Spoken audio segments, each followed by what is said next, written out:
He watches the camera pans around the stage and then focuses on his hands and double strokes he makes quickly on his guitar. You notice the difference between the recorded songs and this live performance. Whether the songs are different every time performed, or whether the same each night of his tour. In the same way that the records sound the same in every room, in every city, in every country, did all the Cat Stevens performances in 1976 all sound the same.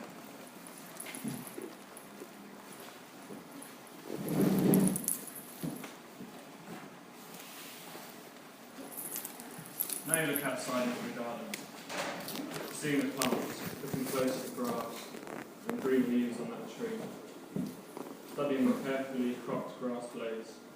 Who did that? The tree is also looked after as well, and so is that pond. You hadn't actually noticed the pond before now. Where had that come from? You look over the wall.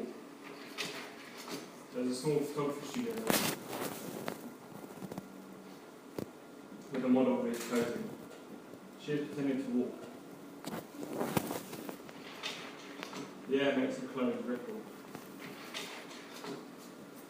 The clothes look as though they are made of a light knitted fabric. You think that these clothes are too hot for this climate. She is holding these poses, sometimes with her eyes shut, sometimes she is wearing sunglasses. Her actions are composed, selected, decided, directed. Again, you wonder about the repetition of these actions. As with the improvisation that Cat Stevens had shown on the YouTube video, you wonder if this model makes the same poses in different studios, and different photographers point their camera at her when she's wearing different clothes, or when the lighting is different. Does she look the same? And would this make the photographs of her look any different? There's a slight space in the studio which you can see over or around. You move over to the space just as you can faintly hear Cat Stevens singing with the piano. This action causes a deja vu that is so strong you remember telling your lover about this dream.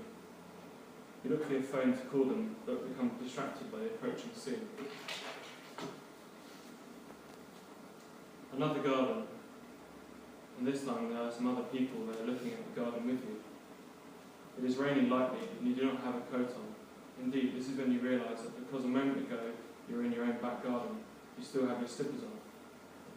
You also realise that this garden has entered a competition. It is hopeful, and you think it has a chance of winning, but you haven't seen any of the other competing gardens, so you couldn't say for sure just yet. The Japanese-style pagoda looks pretty next to the pond and the other plants arranged there. If you think about the Zen ideas of Japanese gardens, now you should have perhaps apply this care and attention to your own garden.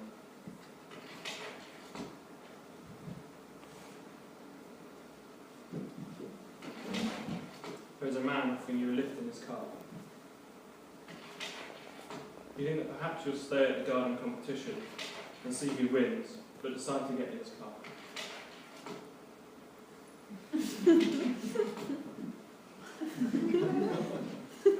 You don't talk as you travel through the landscape.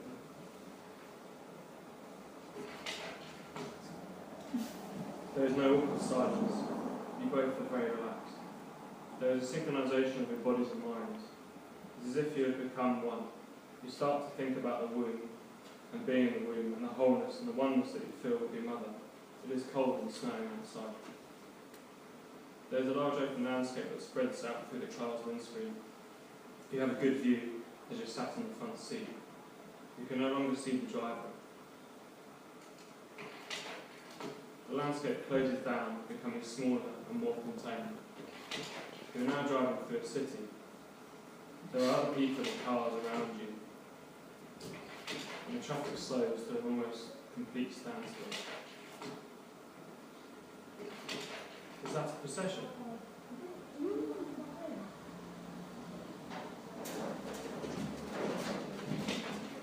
There's another man looking again, this time on his boat. You don't need to think twice before joining him on board.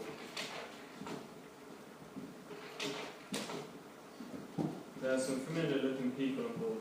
He could be Cat Stevens for 76. She could be from the photography studio.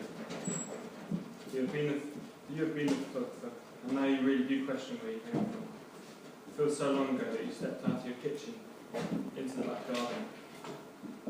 boat sets off, and you can see some animals that are feeding close to the water's edge.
You move back under an awning on the boat to get out of the weather.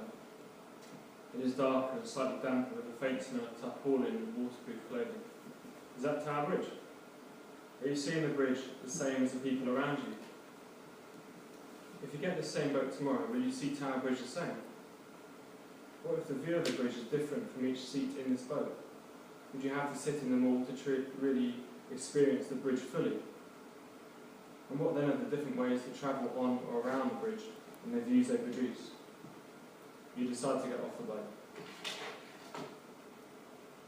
You see a hill and start to climb. When you look down, you can see the car that you travelled in earlier. You cannot see the man that was driving. You can't even recall his face any longer. At the top of the hill, there's an air show. The air show is quite large, with lots of people and planes littered about. There's a scheduled display about to start, and so you move to high ground and try to find a good spot to watch from. You now find that you're holding a large pair of binoculars and are thankful for them. These will allow you to get a better view of the planes. Just as you begin to wonder if you'll be able to keep up the plane's movement when looking through the binoculars, the show starts. There's a quick pass of 5 planes. They're very close together. The sound of their engines follows them, trailing behind and trying to catch up with the planes themselves. They fly past again, this time looping over your head. You lift the binoculars to your face, but as you focus them, you cannot catch the planes. The third pass gives you a chance to look closely into the planes as they shoot through the sky. You notice that the pilots look the same, from the helmets to the way that they are steering the planes to the direction they are looking. As though the 5 planes in the sky are all identical. And the only way you know it's not to be true is the fact that you can see them all at the same time. There's a possibility that those planes are mirrored somehow, but they are duplicated. It seems very unlikely, impossible. They also start to leave differing trails behind in the clouds. These trails loop and twist as they dissipate into the air. These planes must be acting differently to one another. They are creating individual trails. Planes, pilots and routines may be duplications, but the trails are unique. You feel fulfilled and validated as though a weight has been lifted from your shoulders. As you travel back down the hill, you start to see familiar sights.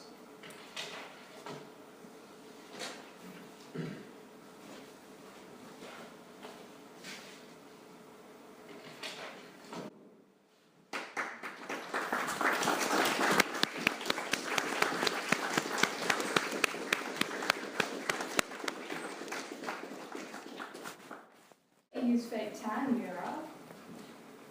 I sit up to 10 and follow Jocelyn's gaze down to my orange board shorts and exposed knees and calves.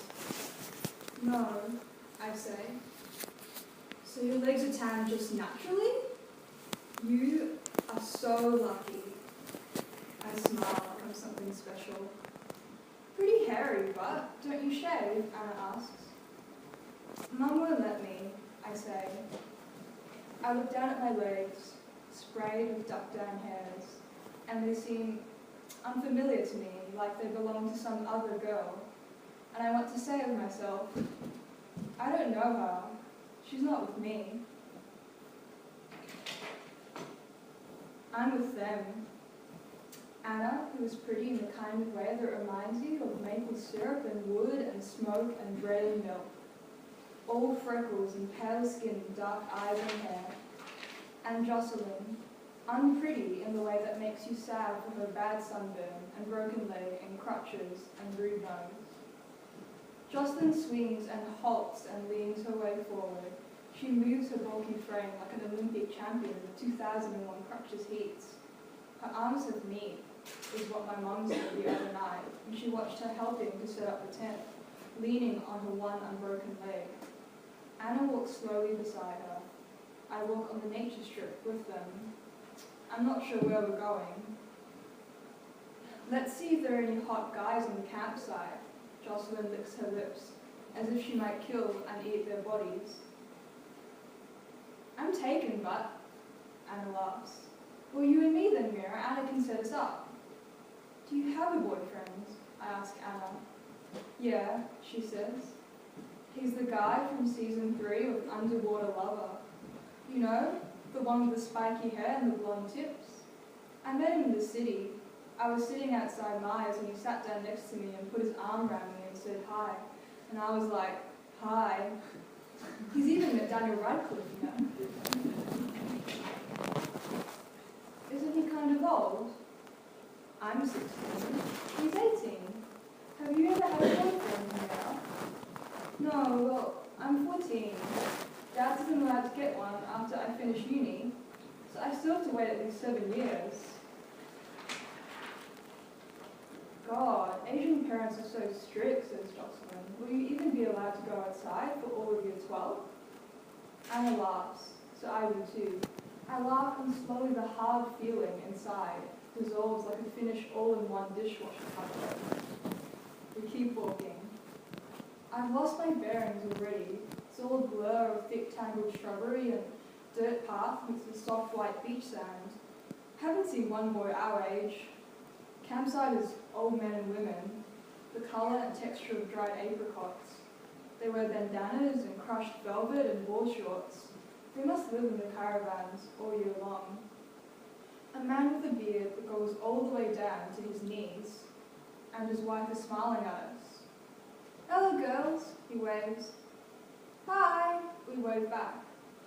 They move towards us till we are close enough to smell their stale, furry smell. Is this the perfume that all old people use, I wonder?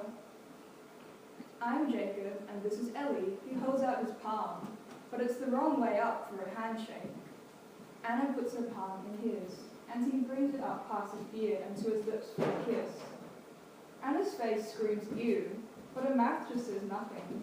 When Jacob offers his palm out to me and Jocelyn in turn, we don't refuse. Well, have a good day, girls, he says.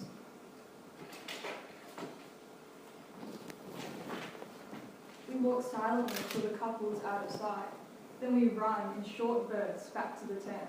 Me and Anna, we run, then we stop a bit for Jocelyn to catch up. Then we sprint again, and until we are back at the tent, it's as if we're just babies playing tiddy, and the tent is Barley's. It was Anna's mum the caravan belonged to.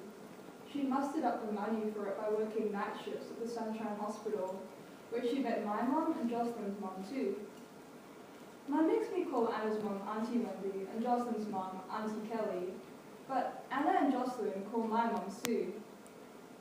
As embarrassed as I feel calling the other mums Auntie, I don't think I like the other girls just saying Sue. It sounds bold and strange to me. I'm hungry, Anna says. Auntie Wendy says, well, I brought my digital fruit dryer with me. Can dry some apples again, or maybe try doing some grapes this time? I'm not hungry for healthy food. I'm hungry for young food. Well, you'll just have to wait and see then, won't you? We're going over to Dr. Eric's place for lunch.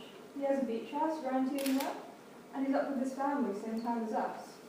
Now I think of it, we should probably start walking over there. It might take us a bit longer, with Jocelyn on crutches, you know. We wander over. The mothers in their big, dowdy sunglasses and flowy tops to hide their muffin tops. Us girls in Roxy or Billabong t-shirts and denim offcuts. We lag behind, but I can hear Anna's mum. She's talking about how her son got a 56 in BCE, and Jocelyn's mum, Kelly, congratulating Anna's mum and, saying, oh, he got what he needed to get into his course. He seems to have wanted to be a mechanic and loves restoring old cars. I can hear Mum's voice in my head, her saying, oh, you know that I'm more. They're very happy if their kids just only pass. Funny, isn't it? But to Kelly and Wendy, Mum says, good on him, and nothing more. When I tune back into Anna and Jocelyn's conversation, they are making a timeline of all their hookups and boyfriends today. Loads of boys like me. I get a lot of attention, Jocelyn says hobbling. But it's only because of my big tits. I mean, I'm a D-cop, and who knows how big I'll get in my 20s. But it's not really love if they only like you because of your tits. That's why I'm seriously so jealous of you, Mira. You're like completely flat-chested, no breasts at all. You know if a boy really likes you, or whether he just has the hots for you, for sure. He won't just be going for your breasts, he'll be liking you for your inner beauty. Thanks, I say. That's okay. Do you know if the doctor has any sons, Jocelyn asks. No, I think he has some little girls actually, 2 and 5.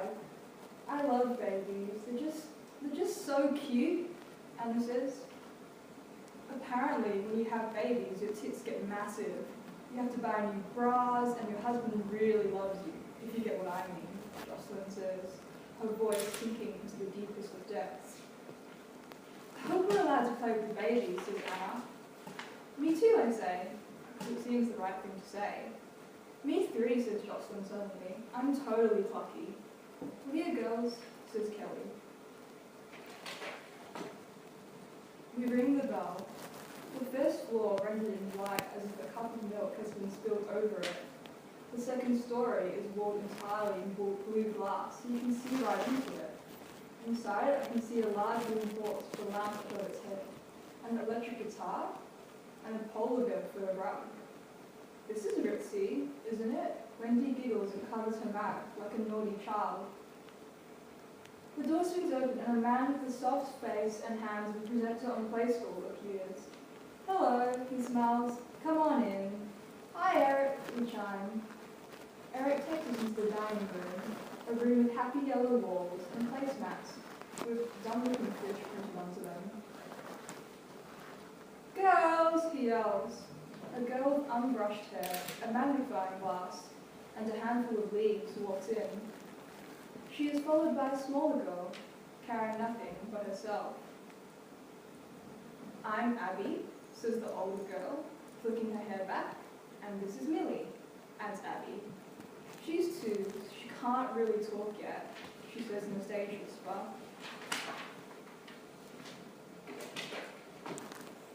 Millie smiles in a stunted sort of way, as if she hasn't yet worked out how to do it continuously.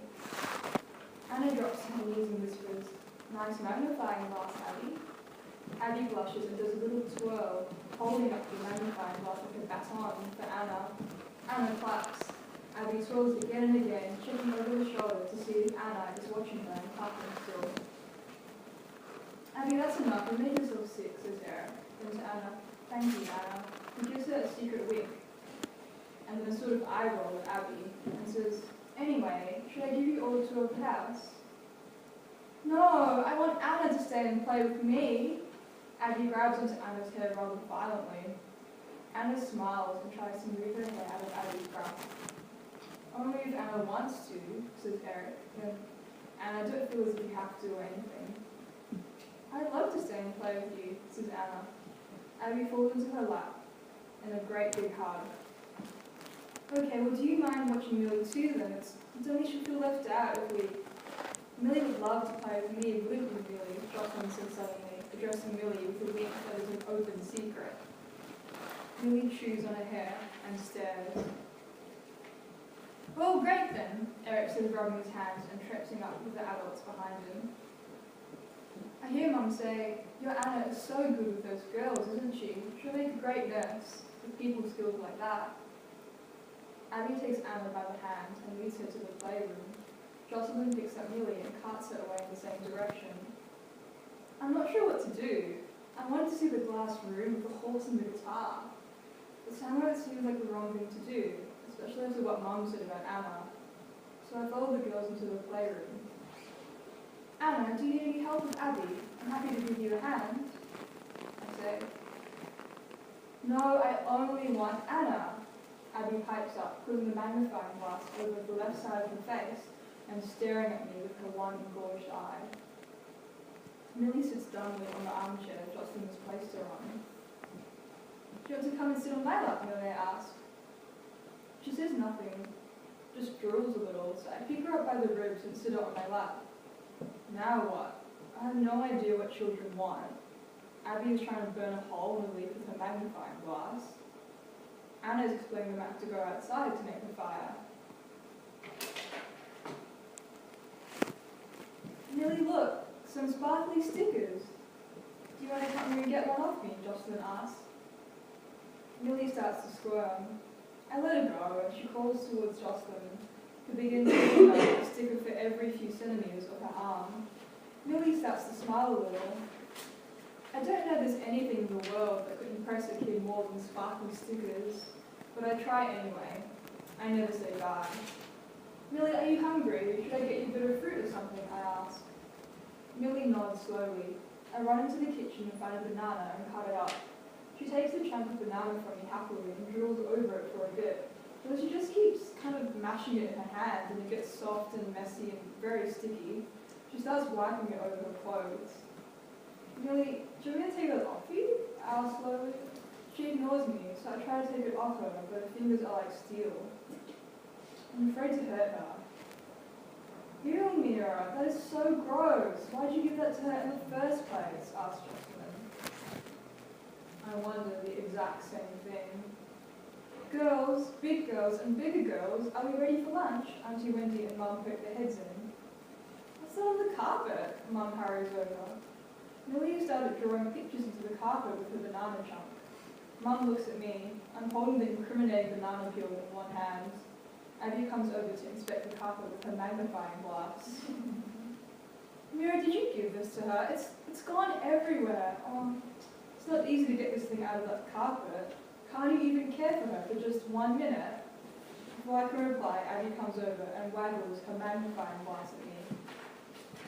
Not even a minute, right, Sue? She concludes. And that's it.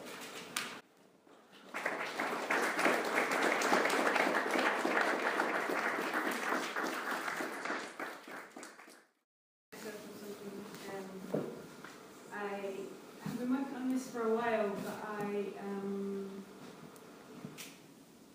been working on this for a while and I've written a lot, but most of it's pretty much unusable because I've never really written longer form fiction before, and so I'm sort of trying to find my way through it, and I've come back to it after a bit of a period away and trying to find the bits that are sort of working, and so I ask for your patience because it's a bit fragmentary, but I'm hoping I've got enough here that kind of makes sense together.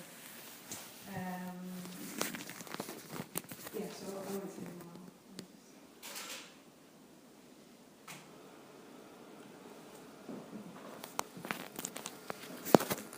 She stands up the back of her legs, pushing away the wooden chair, causing it to scrape across the liner and reject it. She goes over to the sink, rinses her fingers under the cold water tap, rubs her hands with a scrawny tea towel, and turns back to the table to pick up the black leather purse, bunch of keys, and phone, the bare essentials. Not like in the open hills where there are no doors, where trees are indifferent to credit cards, and where the vast open skies reaching down to the horizon mock our electronic devices. But here, where anything can be acquired with a slip of plastic, and where Wi-Fi is the connecting force, traversing the physical boundaries, allowing us to slip seamlessly into each other's palms, this compact collection is all she needs. She pushes each item into one of her various pockets, and then feels for their presence through the fabric in a ceremonial gesture of preparation. She leaves the flat, pulling the door closed behind her, and moves calmly down the concrete stairs. She doesn't double lock the door, because on mornings like this, she likes to leave without looking back. Out on the street, just like every other morning at this time, there is a line of stationary traffic in front of her. The traffic is being held at a red light, and the car directly in front of her is a silver Toyota. Seeing that no one is sitting in the passenger seat of the stationary car, she opens the door and gets in.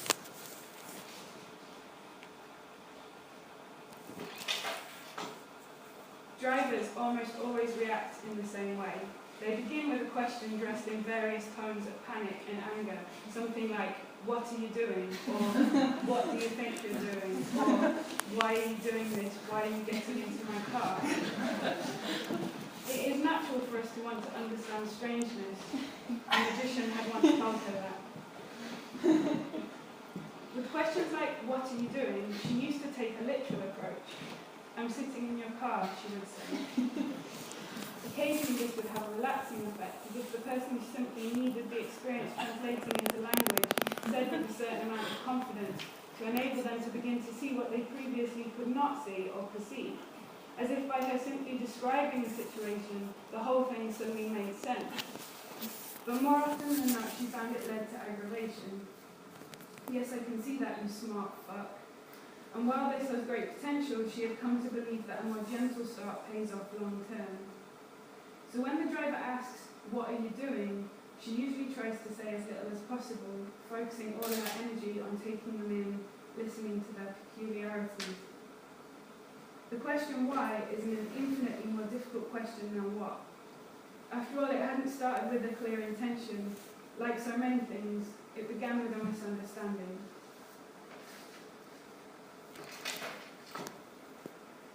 As she entered the flat, she could feel there had been a change inside.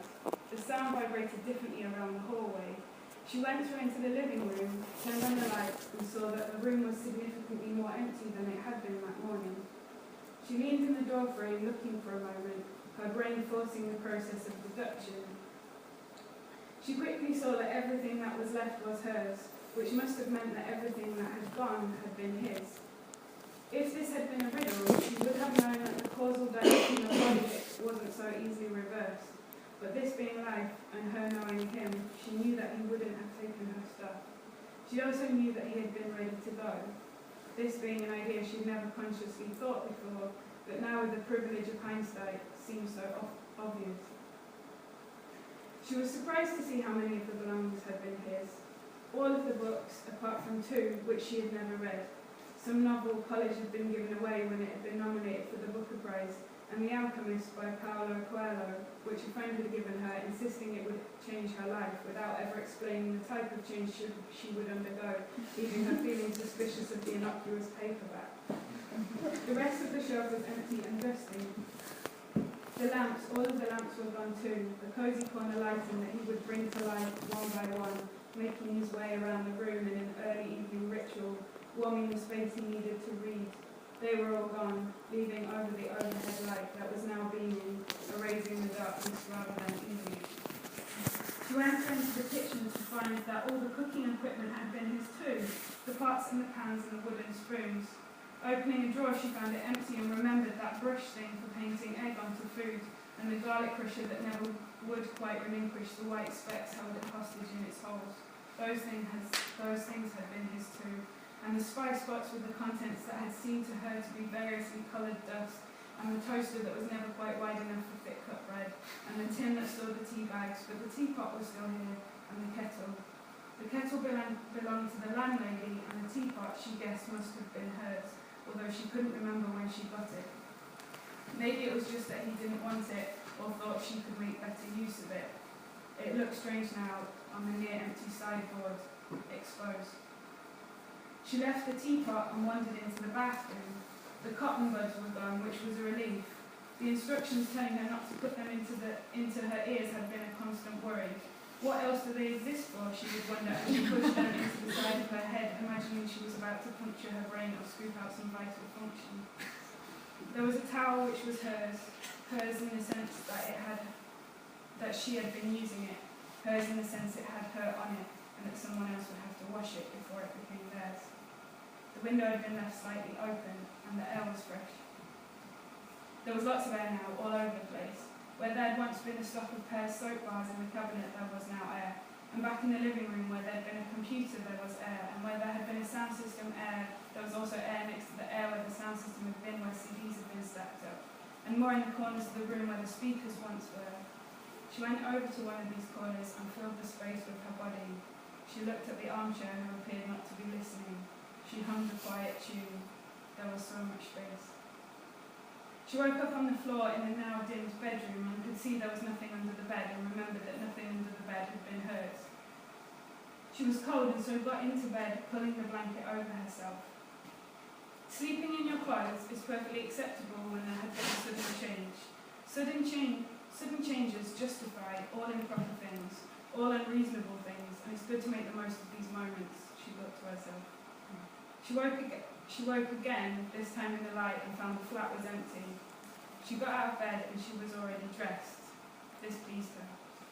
She sat at her kitchen table and remembered that today was different. She was giving a talk at a school and would need to drive there.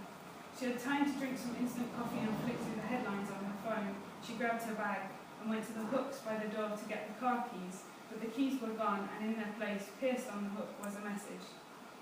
Have taken the car, will be in touch soon. Her thoughts picked up speed, iterating over modes of transport. She called a taxi. Yes, please, how long? 5 minutes, okay. Enough time to brush her teeth, brush her hair, time to put on her shoes. Out on the pavement, she found the taxi waiting and hurriedly got into the back. The driver was shouting before she had even met the fabric of the seat, her head still out in the open air. Oi, oi, oi! And then once she was inside, what are you doing? Get out of my car, lady. Realising her mistake, she said, sorry, oh God, sorry, I thought you were my taxi. This apology was followed by an internal concern about an implied racism, the guy looking like he was from the Middle East, and then further worry about whether that would be an uninformed racism, with Middle Eastern guys not tending to drive taxis around here. She checked his facial expression. He seemed unfazed by her thoughts. He just watched her calmly as she struggled to get out of his car with her bag getting caught on the seat. Cursing about being late, she piled on to the pavement, looked around, looked at her watch, aware that the car was still there waiting. The driver leaned over to the passenger window and wound it down. Where are you going? He asked. He was in his late 20s, a big guy, wearing t-shirt and joggers. She mentioned the school where she was due to give the talk, over-explaining how she had mistaken him for the taxi, that she'd forgotten her glasses, that she wasn't looking properly. He interrupted her. I can take you if you like. I know the place, my brother's kids go to school there. After assessing her options and checking the time again, now 8:20, she asked, are you sure? Yeah, I've got time to kill, get in. Thanks for this time stuffing herself in the front seat. I'll pay you, I mean the money for the taxi fare, the fare. I'll give you the money for the fare. No worries, lady. He pulled off speedily. He was a good driver. The relationship between people and their cars was something she was to become keenly aware of over the following months. Some assert their dominance, changing gear with force. Others ask pleadingly for the vehicle to cooperate, every safe passage through a narrow gap received as a kind of miracle. This kid was the third kind of driver, where the car was an extension of his very being. Making it move was as effortless as lifting an arm or turning his head. My name's Louise, by the way. Hi Louise, I'm Wissam. It's along the A838, right? Yeah, I think so. You from around here? He asked. Yeah, I grew up just outside the city. What about you? I was born in Iraq, but my family moved to Leeds soon after. I nod. I'm guessing it would be something about the war, but I'm not sure how to approach the topic, so I change it. What brought you to Edinburgh? Wissam talked about moving up with his brother to start a consultancy business. He held the wheel with his right hand while his left hand gestured between gear changes. The gestures were elegant, the wrist leading the hand until the end of the sentence, where it would stop and the fingers would unfurl. But the grace was only in the movements. The hands themselves were stout and macho, dark, hairy hands with stubby fingers. She imagined the hand on her knee, palm down, the fingers rocking the cap like a gear stick. She looked down and saw there was a hole in her tights. The hole reminded her of concrete playgrounds with old tears and spreading skin. She imagined Wissam's hand covering the hole, letting them pretend they were grown-ups out for a drive. His hand would be warm and strong. She imagined the teachers at the school laughing at the state of her tights. She didn't want to speak to the class of children. Why would they be interested in her job when she wasn't? She wanted her tights to be new, sleek, then yeah. I see, and what do you think of the city? She asked when they came to a pause. It's okay. You Scots are all right, and the Polish, there are plenty of them round here. Yeah, but less now since the recession. She thought that sounded informed. What do you think about the Poles? He asked. She hesitated. I don't think I know any Polish people. Yeah, but what do you think of them? Well, I don't know. I guess I don't often think about groups of people I don't know. There are plenty of them around here. Just say, first thing that comes into your mind. She sensed he was looking for something. The woman who works in the Polish shop seems nice, but I can't say we've ever talked for more than a minute. They're on a dual carriageway now, and Wissam was weaving in and out of the lanes, overtaking with ease. I tell you what I think of the Poles. I think they're a bunch of miserable cunts who will steal your car before you can say a bottle of vodka. She laughed, ha, like she could take a joke. She wanted to show she could take a joke. She wanted to show everything was fine. What about the Turks? Sorry? She was annoyed. He looked at her expression that told her she should try harder. I don't know any Turkish people. That's right, you don't. You wouldn't go near them, would you? Same with the Poles, he said. It's not that. It's not. I mean, I do know some. I'll tell you what I think of the Turks. I think they're sneaky bastards who will steal your lady before you can say shish kebab. I'm right? She had a tight feeling across the chest like she was going to cry, but she was holding it back because she knew it would only count against her. She wanted to tell him she was a good person.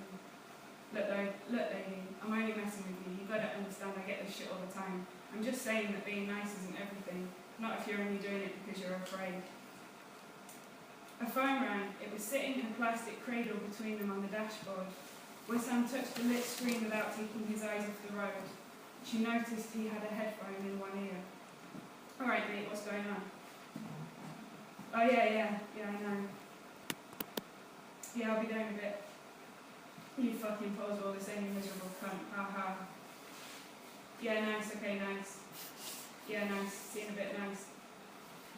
He touched the screen again as they pulled in front of the school. Here you go. Thanks so much. She held out a £10 note awkwardly. Don't worry about it. Take it, she insisted, the words surprising her with their aggression. I'm not going to take your money, lady. His eyes grazed the hole in the tights as he turned from the money back to the windscreen. After looking at him for a moment too long, she pulled herself up out of the car, her skirt twisted and the £10 note crumpled in her hands. She wanted the memory of the car journey to up and leave from her mind as cleanly as the man had left her flat, taking all traces of himself away so she could get on. She was fine getting on, but other people had this habit of doing things around her, doing things to her, lodging themselves inside her inner world where they were not wanted. Wissam came to her often over the following days, and each time she found herself wanting to explain to him that she was not a bad person, that she was not a racist. She was unsure whether that was quite what he had implied, but she wanted to tell him anyway. She would find herself on the street on the way to the shop, involuntarily speaking the words, I'm a good person, like a kind of self-affirmation in the fall of Tourette's.